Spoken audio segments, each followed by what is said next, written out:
Okay, so as you can see today, we're outside. We're not behind the electronics bench. So, as you can probably see, I live in the country. This little video, it's going to be a really short one, is just going to be on a simple fire starter kit. So we actually have some fire right down there. That's actually the product we're going to be reviewing. But, like I say, born and raised in the country, prior military service. I like going out and being able to live off the land. I'm not one of those doomsday preppers or one of those people, but I like to be able to just grab a gun, a bow, my combat large rucksack, throw it on my back, walk out the end of the driveway, go up the mountain, and come back in a week or two. Whenever I get home, you know. But the whole idea there is if you want to drink it or eat it, you got to find it first. And one of the most important things in living off the land is fire. Because you need fire for heat if it's cold. Great for keeping critters away, cooking, raw meat, sterilization. In a medical emergency, it can be used to cauterize wounds. So always want to have some fire. Now, of course, starting fire. Ideally, you want a product that's pretty foolproof. You want to stay away from mechanical anything, because if it can break, trust me, when you need it most, that's usually if something can fail, it will fail. Murphy doesn't care if you're working on at a job or you're out in the middle of Mother Nature. Murphy gets you every time, so got to remember Murphy's law. If it can fail, it will fail. So we want something that's fail-proof, basically. I've used pretty much every fire starter you can think of. For years, I've just used a old-style flint with a metal ring, and what they call fat wood. That stuff works great. But I thought, well, and I haven't been out, honestly, as much as I like to go out and live in the country off the land, I haven't been able to do it for several years because I'm literally just stuck working on radios 365 days a year. It doesn't matter what it is. Christmas Day, Easter, holidays, yeah, I'm behind the bench at least even part of those days working on radios. I never get any time off anymore, So this year, yeah, at some point, I really want to just do that. Just walk out the end of the driveway, hike up the mountain, and come back in a week or two. But I want to take a new fire starter kit. So on eBay, there's a seller. I got my tablet here. I'm on the listing where I actually bought it. The eBay seller's name is halfpint45. So HALFPINT45. The eBay listing number that I got it off of is 201-835-932-889. It cost me, how much? $10.97 with free shipping. And this guy is actually located, let me click on the shipping tab here, located in Tennessee. I'm pretty sure he actually makes these kits himself. But, so what you get is a Ziploc bag. Okay, there's a ferro rod, or what they call flint steel, a striker, or the metal part there. There's 4 feet of waxed jute. There are fire nips, he calls them. So there's 2 different, these little blocks in there. So there's these that are just, basically this looks like cotton. I mean, it's hard, man. Hard. Yeah, you can't bend it. I mean, it is hard, rock hard. But it's like cotton, and it's impregnated. Doesn't really have any scent to it, so I'm going to assume that's probably just paraffin wax, like canning wax. And it seems about the same consistency as canning wax. But, so you get 20 of those, and you get 10 of these, little fire nips. Now, these actually have, as you can see, there's a piece of that jute cord already embedded in it. So, how this works, now you're going to need something, I don't know if I get the camera up. I can just get the edge of the step there, so maybe you can see me. It's easiest if you kind of, you're not going to break it, but try and bend it, because like I say, you're not just going to bend it barehanded. I'm going to try and break her apart first here. People that ask me about my claws, my fingernails, this is one of those things. I keep my fingernails for a reason. They make good tools. Mother Nature put tools on the end of my fingers. I'm not going to just go ahead and willy-nilly cut them off. They're there for a reason. They're meant for doing stuff, and this is a perfect example.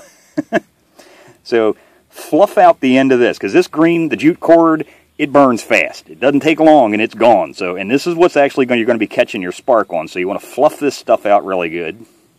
And you can see it's just like a twisted cord. There's three strands of it there. So you just want to basically unravel that, get it fluffed out, and get a little bit here at the end of this. Now, you're not going to get this center part of the log as fluffed out as you are this jute cord, because this is a cord where this is like basically just a compressed block of cotton, is about what I kind of reminds me of. But just kind of flare that out a little bit, because once this starts burning, you can kind of turn this around. The flame will catch on to this, because this stuff's going to go away fast. And then this will actually burn. Down there, I've actually had two of these things lit and burned away. They burn, he says in the eBay listing, 5 to 6 minutes. The two that I burned, I'd say 6 to 7 minutes burn time I'm getting on. Of course, that's going to depend on conditions, wind, how you have it setting, the whole 9 yards. But so, there you have it. That's basically what you want. So you want to kind of flare that out. So you got basically a surface area to catch a spark. Now the little striker, make sure I'm in a camera view here,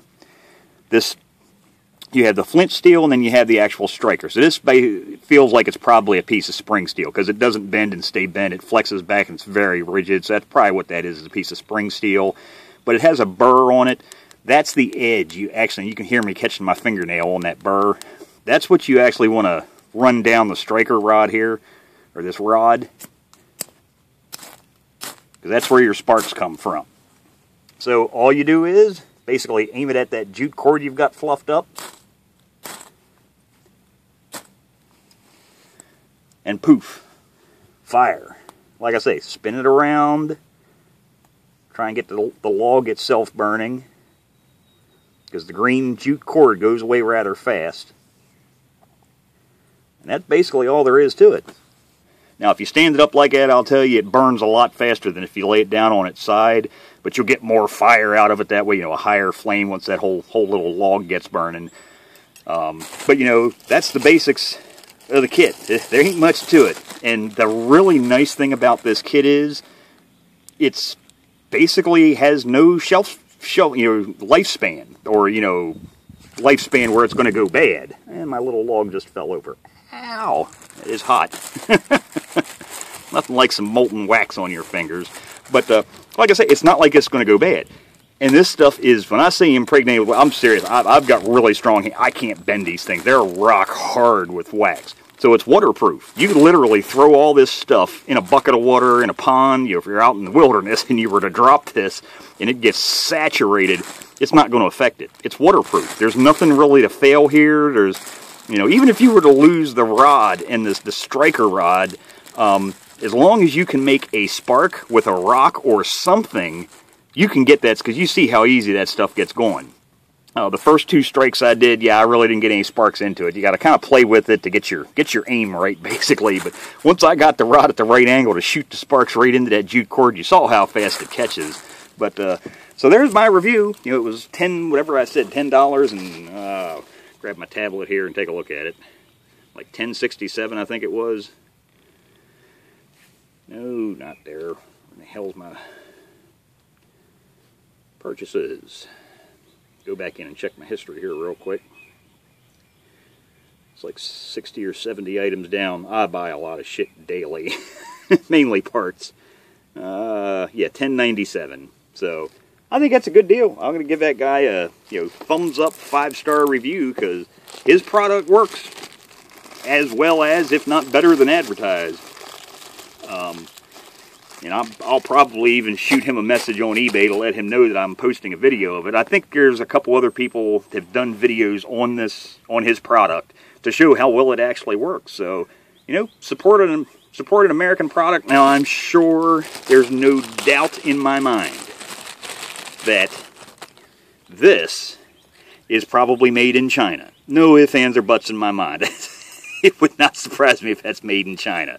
But this right here, like I said, I kind of get the feeling, I don't almost have to go back in and read the listing, but I think he makes that himself. But doesn't really matter. It works. I don't care where it's coming from. It could have been imported from Mars or Jupiter for all I care. All I care about is it's a product that actually works.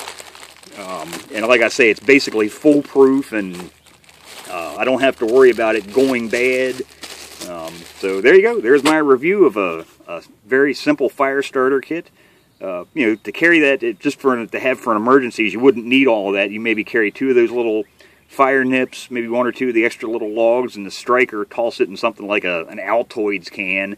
You don't even have to worry about putting it in a Ziploc bag. It can get wet. It's not, like I say, it's completely impregnated with wax, so it's waterproof. So no fear of it not working when you most need it. But so big thumbs up to that seller. I like that little product, and hopefully, if I can find a week or 2 this year, I'll actually get to put that in use out in the field.